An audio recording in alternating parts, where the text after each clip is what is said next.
up to income of 12 lakh rupees. இந்த ஒரு அறிவிப்பை கண்டு இன்னைக்கு திராவிடர்கள் எப்படி தெரியுமா கதறாங்க? எரியுதடி மாலா பேனர் போடு. பட்ஜெட் உரையின் போது எதிர்க்கட்சி தலைவர் எங்கய்யா அப்படின்னு தேடி பார்க்கையில நாடாளுமன்றத்திலேயே தூங்குற வீடியோ இன்னைக்கு வெளியாயிருக்கு. Strengthening urban livelihoods.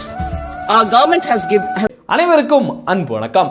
இன்னைக்கு முதல் செய்தியா பார்க்க போறது நம்ம தேசத்திற்கான 2025க்கான பட்ஜெட் இன்னைக்கு வெளிவந்திருக்கு. நம்முடைய தமிழகத்தை சேர்ந்த தமிழச்சி நிர்மலா சீதாராமன் அவர்கள் பட்ஜெட்டை தாக்கல் பண்ணியிருக்காரு.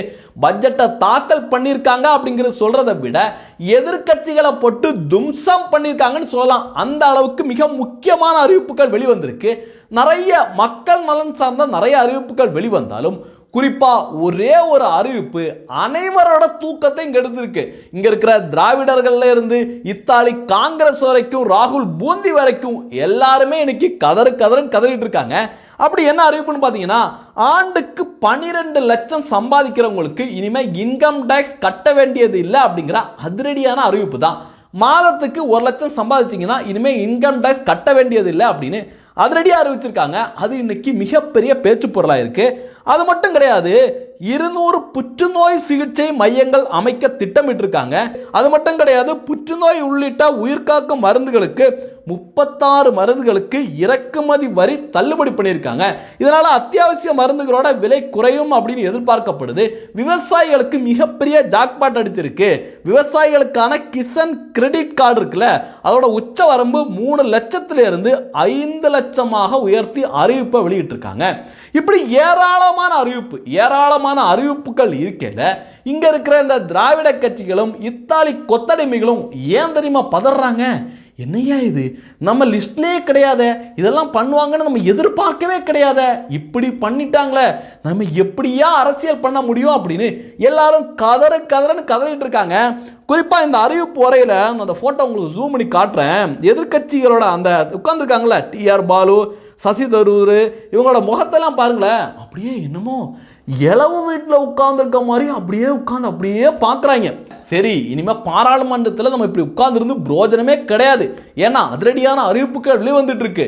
ஐயோ சாமி, நமக்கு கேண்டீனில் வடையும் டீயும் சூப்பராக இருக்கும்பா, ஓடிடுவோம், இங்கே மக்கள் பிரச்சனையாவது மண்ணாங்கட்டியாவது அப்படின்னு எதிர்கட்சிகள் குறிப்பாக திமுகவோட எம்பிக்கள் உட்பட எல்லாருமே கேண்டீனை நோக்கி ஓடுகின்ற காட்சிகள் கூட இன்னைக்கு புகைப்படங்களா வெளிவந்திருக்கு. அடுத்து பார்த்தீங்கன்னா, பிரதான எதிர்கட்சி தலைவர், அதாவது நம்முடைய பப்பு ராகுல் இருக்கார்ல, சரி ராகுல் எங்கேயா, இந்த பட்ஜெட் உரையில ராகுல் எங்கேயா அப்படின்னு எல்லா மீடியாக்களும் தேடி இருக்காங்க. பார்த்தா ஒரு மூலையில் உட்கார்ந்து அப்படியே ஐயா நாட்டு மக்களோட பிரச்சனைகளுக்காக தூங்கிட்டு இருக்கிற காட்சிகள் கூட இன்னைக்கு வீடியோவா எடுத்து வெளியிட்டு இருக்காங்க பாரதிய ஜனதா கட்சி. Strengthening urban livelihoods. Our government has been giving. இப்படி எதிர்க்கட்சி எம்பிக்கள் கேண்டீனை நோக்கி ஓட, பப்பு ராகுல் நாடாளுமன்றத்திலேயே தூங்க, இந்த அறிவிப்பை நிர்மலா சீதாராமன் அவர்கள் வெளியிட்ட உடனே பிரதமர் நரேந்திர மோடி அவர்கள் மகிழ்ச்சியை வெளிப்படுத்தினார் பாருங்க. அது வேற லெவல்ல இருந்துச்சு. Personal income tax reforms with special focus on middle class. Democracy, demography and demand are the key support pillars in our journey towards Vikasit Bharat. The middle class provides strength for India's growth. This government, under the leadership of Prime Minister Modi, has always believed in the admirable energy and ability of the middle class in nation building. In recognition of their contribution,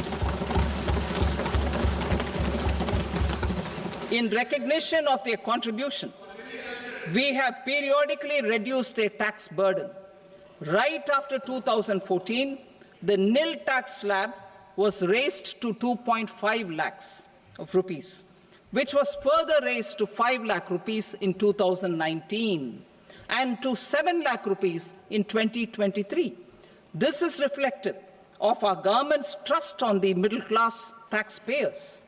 I am now happy to announce that there will be no income tax payable up to income of 12 lakh rupees.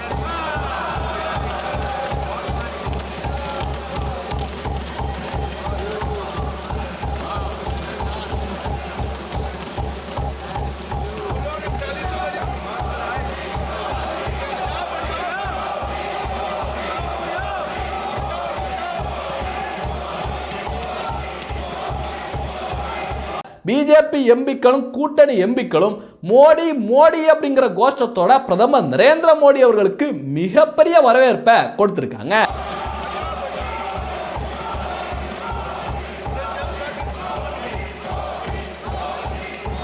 இப்படி சிறப்பான ஒரு பட்ஜெட்டை தாக்கல் செய்த நிர்மலா சீதாராமன் அவர்களுக்கு பிரதமர் நரேந்திர மோடி அவர்கள் நன்றி தெரிவிக்கிற காட்சிகள் கூட, வீடியோ காட்சிகள் கூட இன்னைக்கு செம வைரலா போயிட்டு இருக்கு.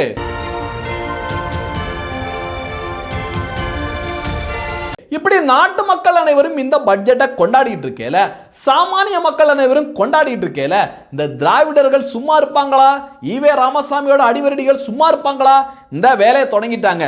அதுவும் இல்லாத ஒன்ன பேசி இன்னைக்கு வசமா சிக்கியிருக்காங்க இந்த நெல்சன் சேவியர். எல்லாருக்குமே தெரியும். அதாவது எப்படி சொல்லுவாங்க, அதை திமுகவோட உறுப்பினர் கிடையாது, திமுகவோட தீவிர ஆதரவாளரா ஒளிஞ்சுக்கிட்டு இருக்க பத்திரிகையாளர் சொம்புன்னு சொல்லலாம். அவன் என்ன பதிவை போட்டிருக்கானா, கடந்த சில ஆண்டுகளாக புறநானூறு திருக்குறள் என்று இருந்த ஒன்றிய பட்ஜெட்டில் இந்த முறை தெலுங்கு கவிஞர் அவர்களின் வரிகளை நிர்மலா சீதாராமன் அவர்கள் மேற்கோள் காட்டியிருக்கின்றார்.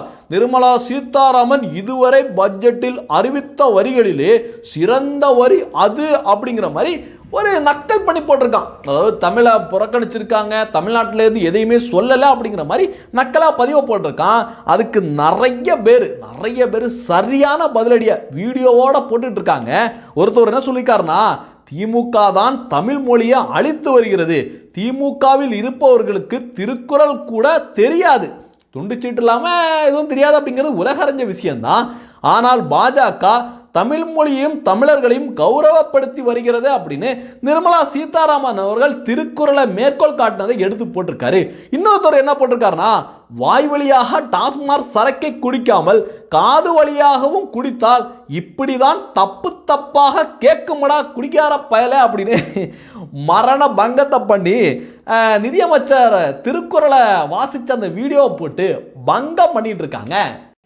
The Tirukkural captures this in verse 542, which reads, "Vaanokki vaazhum ulagallam mannavan kol nokki vaazhum kudi," meaning just as the living beings live expecting rains, citizens live expecting good governance. Our government is committed to keeping an ear to the ground.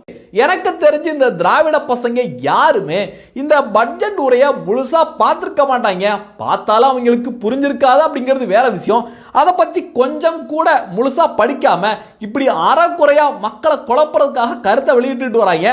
அடுத்து பார்த்தீங்கன்னா நம்ம முதலமைச்சர் ஸ்டாலின் அவர் ஒரு கருத்தை சொல்லியிருக்காரு. அடேங்க அப்பா அப்படிங்கிற கருத்து. பாஜகவின் பம்மாத்து நாடகம் வெற்று சொல் அலங்காரத்துக்குடன் வஞ்சனையான மேல்பூச்சுக்கள் கொண்ட நிதிநிலை அறிக்கையின் மூலமாக இந்திய நாட்டு மக்களை வழக்கம் போல் ஏமாற்றும் பாஜகவின் பம்மாத்து நாடகம் தொடர்கிறது அப்படின்னு போட்டிருக்காரு. நான் தெரியாம தான் கேட்குறேன், முதலமைச்சர் அவர்களே, நீங்க உண்மையிலேயே அந்த பட்ஜெட் உரையை முழுமையா கேட்டீங்களா? ஏன்னா அந்த பட்ஜெட் உரை முழுக்க ஆங்கிலத்தில் இருந்தது. அதை கேட்டு உங்களுக்கு புரிஞ்சுதா? Are you religious? நீங்க religious personally? புரியல எனக்கு கேட்குறேன். முதலமைச்சர் ஸ்டாலின் அவர்கள் இந்த உரையை முழுமையா கேட்டு அவருக்கு அது புரிஞ்சிருந்தா அவருடைய அறிக்கைகள் இந்த மாதிரி இருந்திருக்காது அப்படிங்கிறது தான் சாமானிய மக்களோட கருத்தா இருக்கு. அடுத்து பாத்தீங்கன்னா முதலமைச்சர் ஸ்டாலின் அவர்கள் ஒரு கருத்தை சொல்லியிருக்காரு. என்னன்னு பாத்தீங்கன்னா, பெரியாரை மரியாதை குறைவாக பேசுபவர்களுக்கு நான் மரியாதை கொடுக்க தயாராக இல்லை அப்படின்னு சொல்லியிருக்காரு. நிறைய பேர் அதுக்கு என்ன தெரியுமா பதிவை ரிப்ளை கொடுத்துட்டு வராங்க. அடுத்து பார்த்தீங்கன்னா முதலமைச்சர் ஸ்டாலின் அவர்கள் ஒரு கருத்து சொல்லியிருக்காரு. என்னன்னு பார்த்தீங்கன்னா, பெரியாரை மரியாதை குறைவாக பேசுபவர்களுக்கு நான் மரியாதை கொடுக்க தயாராக இல்லை அப்படின்னு தன்னை ஒரு பெரியாரிஸ்டா நிரூபிச்சிருக்காரு. அதுக்கு நிறைய பேர் என்ன ரிப்ளை கொடுக்குறாங்கன்னா, அப்படி நீங்க ஒரு முடிவு எடுத்துட்டீங்கன்னா முதல்ல உங்க அப்பா கருணாநிதி அவர்களுக்கு தான் நீங்க மரியாதை கொடுக்க கூடாது அப்படின்னு ஆதாரத்தையும் தூக்கி போட்டிருக்காங்க. என்னன்னு பாத்தீங்கன்னா, ஈவேராவை தேசிய பாதுகாப்பு சட்டத்தில் கைது செய்யாதது ஏன்? சட்டமன்றத்தில் முழங்கிய கருணாநிதி அப்பவே ஈவே ராமசாமியை பிடிச்சி ஜெயிலில் போடுங்க அப்படின்னு கருணாநிதி பேசியிருக்காரு. ஆனால் அவருடைய மகன் இன்னைக்கு என்ன சொல்றாரு, ஈவேராவை பற்றி யாராவது பேசுனா, தவறா பேசுனா அவங்களெல்லாம் நான் மதிக்க மாட்டேன் அப்படின்னு சொல்லியிருக்காரு அப்படின்னு நிறைய பேர் இன்னைக்கு நக்கலான பதிவுகளையும் போட்டுட்டு வராங்க. அடுத்து பார்த்தீங்கன்னா செம காமெடிங்க. இந்த ஆளை திமுகவோட கொத்தடிமை அப்படின்னு சொன்னா கூட கொத்தடிமை அப்படிங்கிற வார்த்தைக்கு கூட இழுக்குதான். அதுக்கு மேலே ஏதாவது வார்த்தை இருக்குமான்னு தெரியல. அந்த மாதிரி வார்த்தை கூட இந்த ஆளுக்கு போடலாம். மதுரை எஸ் பாலா அந்த ஆள் ஒரு பதிவை போட்டிருக்கான். மிசா போராளியாக சிறை கொட்டடியில் ஆரம்பித்து முதலமைச்சரான தலைவர், மோடியை விட 10 மடங்கு பலமான இந்திரா காந்தியின் எமர்ஜென்சியை எதிர்த்து சிறை சென்ற தலைவர், தற்போதைய அரசியல் தொடை நடுங்கியலின் மத்தியில் ஆதிக்க சக்திகளை எதிர்த்து தீவிரமாக போராடும் 50 ஆண்டு கால வரலாறு உள்ள ஒரே தலைவர், இன்ஸ்பைரிங் லீடர் MK ஸ்டாலின் அப்படின்னு முரட்டுத்தனமான ஒரு முட்டை கொடுத்துருக்கான். இந்த பதிவுக்கு இவனுக்கு அறிவாலயத்திலிருந்து 200 கொடுத்தாங்களா இல்லை 150 கொடுத்து அடித்து விரட்டி விட்டாங்களான்னு நமக்கு தெரியல. ஆனால் மக்கள் இன்னைக்கு போட்டு கண்ணா பின்னான்னு கேள்வி கேட்குறாங்க. அதில் ஒரு சாமானியர் ஒருத்தர் பதிவு போட்டிருந்தார் பாருங்க. அந்த வீடியோவை பார்க்கல நமக்கே மிகப்பெரிய அளவில் ஷாக்கு.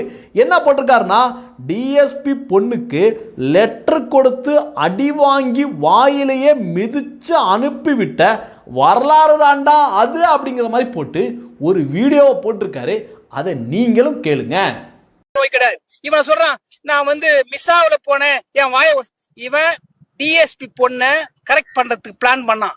அப்போ அந்த டிஎஸ்பி 1976 அப்போ ஆட்சி கலைப்பு மிஸ்ஸா காலத்துல இவனை அந்த டிஎஸ்பி போயிட்டு பர்மிஷன் கேக்குறாங்க. எனக்கு தேனாம்பேட்டை போலீஸ் ஸ்டேஷன் போட்டுத்தாங்க ஐயா, ஏம்பான்னு கேக்குறாரு அந்த உயர் அதிகாரி. கேட்கும் போது அவன் சொல்றாங்க, இல்லங்க என் பொண்ணு இவன் MK ஸ்டாலின் லெட்டர் கொடுத்து கூப்பிட்டு வர சொன்னான், எனக்கு அவன் அந்த இடத்துல அப்ப அவன் இட்டும் போய் வாயை ஓச்சான். அதனாலதான் MK ஸ்டாலின் சொல்றாங்க.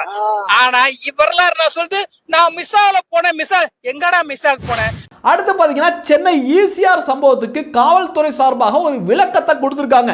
என்ன சொல்லியிருக்காங்க அப்படின்னு பார்த்தீங்கன்னா, ECRல் காரில் சென்ற பெண்கள் மிரட்டப்பட்ட விவகாரம், டோல்கேட்டை கடந்து செல்ல தான் கட்சி கொடியை பயன்படுத்தியதாக விசாரணையில் தெரிய வந்துள்ளது. ஓட்டுநர் அதை பயன்படுத்தி இருக்கிறார். இந்த சம்பவத்துக்கும் கட்சிக்கும் எந்தவித தொடர்பும் இல்லை அப்படின்னு காவல்துறையினர் அறிவிச்சிருக்காங்க. என்னன்னா, திமுக கொடி கட்டிட்டு தானே அந்த பொண்ணுங்களை மிரட்டினாங்க. அதுக்கு இப்படி ஒரு விளக்கம்.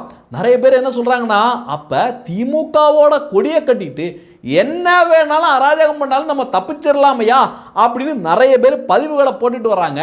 இன்னும் ஒரு சிலவங்க என்ன சொல்றாங்கன்னா, என்னையா இது, நிறைய மாணவர் அணி கேள்வி கேட்டுப்பட்டிருப்போம், அந்த அணி இந்த அணின்னு கேள்விப்பட்டிருப்போம், ஆனால் காவல்துறையிலேயே திமுக அணின்னு ஒன்று இருக்கா அப்படின்னு நிறைய பேர் இந்த விவகாரத்தை கிண்டல் பண்ணிட்டு வராங்க. அடுத்து பார்த்தீங்கன்னா, மிக முக்கியமான செய்தி, பழங்குடியினர் வீடுகளுக்கு இதுவரையும் மின் இணைப்பு வழங்கவில்லை. தீப்பந்தம் வெளிச்சத்தில் படிக்கும் மாணவர்கள், வேதனையின் உச்சியில் குடும்பத்தினர் அப்படின்னு ஒரு செய்தி. உடனே இங்க இருக்கிற திராவிடர்களுக்கெல்லாம் கோவம் வந்திருக்குமே, ஐயோஹோ ஓப்பியில் எப்படி இருக்கு, மாப்பியில் எப்படி இருக்கு, ஐயோஹோ அப்படின்னு சவுண்ட் இருப்பாங்க. ஆனால் பார்த்தீங்கன்னா, நம்ம தமிழகத்தில் இருக்கிற திருவண்ணாமலையில தான் இந்த ஒரு கொடுமை. என்ன வாய்க்கிலேயே பேசுறாங்க. ஈவே ராமசாமி இல்லைன்னா அவ்வளோதான்யா, தமிழர்களுக்கு ஒன்றுமே தெரியாதியா, இதெல்லாம் திராவிட மாடல் ஆட்சி தெரியுமா அப்படின்னு பயங்கரமாக பேசுகிறாங்க. அந்த பேச்சில் கொஞ்சமாவது ஒரு விழுக்காடாவது செயல்படுத்தியிருந்தா இந்த மாதிரி கொடூரங்களெல்லாம் அரங்கேறிக்குமா? குறிப்பாக இந்த மாதிரி விஷயங்கள்லாம் வந்துச்சுன்னா திருமாவளவன்லாம் பயங்கரமாக கத்துவாப்பட, அப்பா இதெல்லாம் உத்தரப்பிரதேச அரசு பிஜேபி அரசாங்கமே இப்படிதான்ப்பா பழங்குடியின மக்களை வஞ்சிச்சாங்கப்பா அப்படின்னு பயங்கரமாக பேசுவாங்க. ஆனால் தமிழகத்தில் இந்த மாதிரி கொடுமைகள் இருக்கு. இத்தனை ஆண்டு காலமாக திராவிட அரசாங்கங்கள் இங்கே ஆண்டிருக்காங்க. நாங்கள் தான் நம்பர் 1 சொல்கிற முதலமைச்சர் ஸ்டாலின் அவருடைய ஆட்சியில் கூட இது நிறைவேற்றப்படலை அப்படிங்கிறது கொடுமையின் உச்சம். ஆனால் இதை பற்றி எவனுமே பேசலை. அடுத்து பார்த்தீங்கன்னா, திமுகவோட தீவிர ஆதரவாளரான ஞானசேகரன் விவகாரத்தில் பரபரப்பான திருப்பம் ஏற்பட்டிருக்கு. அண்ணாமலை அவர்கள் புது குண்டை தூக்கி போட்டிருக்காரு. ஸ்டாலின் அவருடைய அரசாங்கத்துக்கு மிகப்பெரிய நெருக்கடியை ஏற்படுத்தியிருக்காரு. என்ன சொல்லியிருக்காரு அப்படின்னா, ஞானசேகரன் திமுகவோட கொடியை கட்டிட்டு அப்படி ஊர் ஃபுல்லாக சுத்தினால அந்த பொறுக்கி பெயர் ஞானசேகரன் 1 வருட காலமாக யார்கிட்டலாம் பேசியிருக்கான், என்னெல்லாம் பேசியிருக்கான் அப்படிங்கிற ஆதாரப்பூர்வமான ரெக்கார்டு என்கிட்ட இருக்கு. நான் இதை வெளியிட போறேன். ஆனால் இந்த திமுக அரசாங்கம் தன்னுடைய கடமையை சரியா செய்யுதா அப்படிங்கிறத நான் பார்க்க தான் போறேன். இவங்க சரியா செய்யலைன்னா நிச்சயமாக இதை அம்பலப்படுத்துவேன் அப்படின்னு அண்ணாமலை அவர்கள் பரபரப்பை கிளப்பியிருக்காரு. சாருங்கிறத முதல்ல நீங்க சொல்லுங்க. சீரியார் எப்படி எடுத்தீங்க? சட்டத்துக்கு புறம்பாத்தான் எடுத்தங்க ஐயா, உண்மைக்காக எடுத்தேன். எனக்கு சிடிஆர் எடுப்பதற்கு அதிகாரம் இல்லை, என் கையில சிடிஆர் இருக்கு. ஞானசேகரனுடைய கால் டீடைல் ரெக்கார்டு 1 வருஷம் என் கையில இருக்கு. யார் யார்கிட்ட பேசினா, எத்தனை முறை பேசினா, 23ஆம் தேதி குற்றம் செய்த பிறகு யார்கிட்ட பேசினா, ஏன்னா 25ஆம் தேதி தான் எஃப்ஐஆர் போடுறோம். அதையெல்லாம் நான் ஒரு நாள் வெளியிடத்தான் போறேன். நான் வெளியிடத்தான் போறேன். பொறுமை காட்கின்றேன். நீ அந்த வேலையை செய்யறான்னு நான் பாக்குறேன். எஸ்ஐடி அந்த வேலையை செய்தா, நீங்க அந்த வேலை இந்த மாதிரி நீங்க அப்படியே ஒரு பத்திரிகை நண்பர்களை இழுத்து அவங்க செல்போன் பத்திரிகை நண்பர்கள்னா நான் எப்படி சிடிஆர் வாங்கணும் அது மாதிரி தான் நீங்களும் எஃப்ஐஆர் வாங்கினீங்க. அப்படித்தான், அது உங்களுடைய தர்மம். என் தர்மம். ஏன்னா ஆளுங்கட்சி நீங்க இல்ல, அதிகாரம் உங்க கையில் இல்ல. ஒரு பத்திரிகை நண்பர்களுக்கு எஃப்ஐஆர் எப்படி கிடைக்கும்? அது லீக் ஆன எஃப்ஐஆர் சுத்தி பத்திரிகை நண்பர்களுக்கு வரும். அப்பதான் பத்திரிகை நண்பர்கள் செய்தி போட முடியும். இன்னைக்கு லீக் ஆன எஃப்ஐஆர் எப்படி பத்திரிகையாளர் செல்போனுக்கு வந்துச்சுன்னா லீக் பண்ணவ யாரு? இன்னைக்கு கேள்வி லீக் பண்ணவ யாருங்கிறதா கேள்வி. இல்ல காவல்துறை ரைட்டரை கூப்பிட்டு இருக்கிறோம், அந்த ஆய்வாளரை போயிருக்கிறோம். இன்னைக்கு ஒரு டிஎஸ்பி அந்த கேஸ்ல இருந்து நான் கேஸை இன்வெஸ்டிகேட் பண்ணி வெளியே போயிருக்கிறேன். அவரை புடிங்கன்னா நீ லீக் ஆன என் செல்போன்ல தான் லீக் ஆன எஃப்ஐஆர் இருக்கு, என்னையும் கூப்பிடு. அந்த எஃப்ஐஆர் படிச்சுட்டு தான் நான் பேசினேன். எனக்கு அனுப்பிச்சது யாரு? எனக்கும் லீக் ஆகி போனா எனக்கு அனுப்புறாங்க. அதை பார்த்து தான் பொது வாழ்க்கையில் இருக்கக்கூடிய நீங்களோ நானோ அதை பார்த்து தாங்க பேச முடியும். எஃப்ஐஆர் படிக்காம நான் பத்திரிகையாளர் சந்திப்பு நடத்த முடியுமா? அதனால் மறுபடியும் இந்த எஸ்ஐடி அதிகாரிகள் மாநில அரசுக்கு வேண்டுகோள் வைக்கிறேன். இப்படித்தான் நீங்க இன்வெஸ்டிகேட் பண்ணணும் நினைச்சீங்கன்னா எனக்கும் சிடிஆர் வெளியிட தெரியும், எனக்கு வெளியிட தெரியும். தமிழ்நாட்டு மக்களுக்கு 23ஆம் தேதி அந்த குற்ற செயல் செய்த பிறகு அவ யார்கிட்ட பேசினா சொல்லுவோம். 24ஆம் தேதி யார்கிட்ட பேசினா, எஃப்ஐஆர் ஏன் டிலே ஆச்சு? அதன் பிறகு அவனோடு சம்பந்தப்பட்ட திமுக காரங்க யாரு எனக்கும் சொல்ல தெரியும். ஆனா நீங்க வேலை செஞ்சு யார் அந்த சார புடிங்க. காவல்துறை வேலையை நானும், காவல்துறை வேலையை பத்திரிகை நண்பர்களும் செய்யும். அதனால பத்திரிகை நண்பர்களை அடுத்து பார்த்தீங்கன்னா நம்முடைய முருகப்பெருமானோட திருப்பரங்குன்றத்தை மீட்பதற்காக வருகின்ற 4ஆம் தேதி மிகப்பெரிய அறப்போராட்டம் நடக்க இருக்கு. அந்த போராட்டத்தில் முருக பக்தர்கள், இந்துக்கள், தமிழர்கள்னு எல்லாருமே கலந்து கொண்டு திருப்பரங்குன்றம் மலை முருகனுக்கு தான் சொந்தம் அப்படிங்கிறத உறுதிப்படுத்துவோம். இந்த தகவல்களை பற்றி நீங்க என்ன நினைக்கிறீங்க அப்படிங்கிறதையும் பதிவு பண்ணுங்க. நன்றி. ஜெய் ஹிந்த். வந்தே மாதரம்.